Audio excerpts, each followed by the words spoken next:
Good evening friend. আজকে রাত দিনের বেলায় মেয়েই সব রান্নাবান্না করেছে। আজকে শনিবার, কালকে আমার মেয়ে চলে যাচ্ছে শ্বশুর বাড়ি।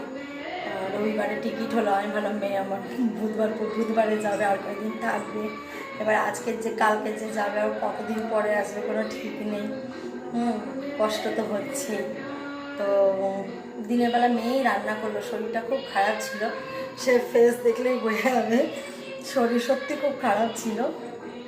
তো এখন সন্ধ্যেবেলা জামাই আবদার করেছিল যে মামা আমি একটু পনিরের পরোটা খাবো। ছাতুর পরোটা খেতে চেয়েছিল, করেছিলাম। ছাতুর লুচিও করে দিয়েছিলাম। তারপরে যা যা খেতে চেয়েছে করে দিয়েছি জামাইকে। কিন্তু আজকের তরকার ডালও করেছিলাম আজকে সকালে, আর করেছিলাম রুটি করেছিলাম। তো তরকার ডাল আছে।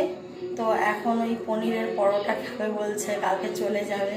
তো পনিরের পরোটা করবে, যে পনিরে সব কিছু দিয়ে মেখে রেখেছি, আটাটা মাখা হলেই পরোটা করবো।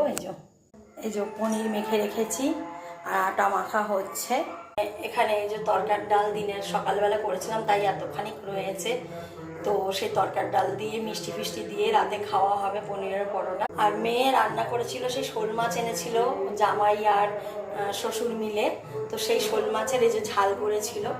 তো ওর বাবার জন্য, দাদা ভাইয়ের জন্য যে শোল মাছ রেখে দিয়েছি। অফিসে আজকে টিফিন নিয়ে যেতে পারেনি, রুটি তরকা নিয়ে চলে গেছিলো। আর এই যে এখানে ডাল করেছিল, ডালও আছে, ভাত আছে।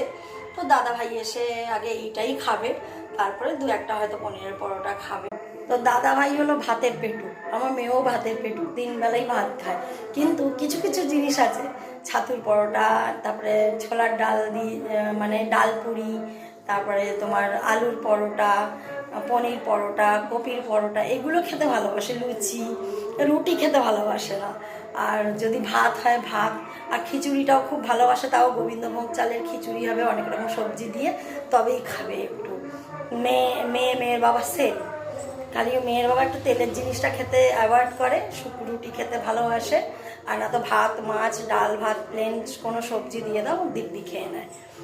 তো যাই হোক, জামাই যখন খেতে চেয়েছে একটু করি, আর করার পরে ফাইনাল লুকটা দেখাচ্ছি, আসছি পরে। আজকে দিনের বেলা ভিডিও নিয়ে আসতে পারিনি, সাথে থাকবেন। এই যে পনিরের পরোটা তৈরি হচ্ছে।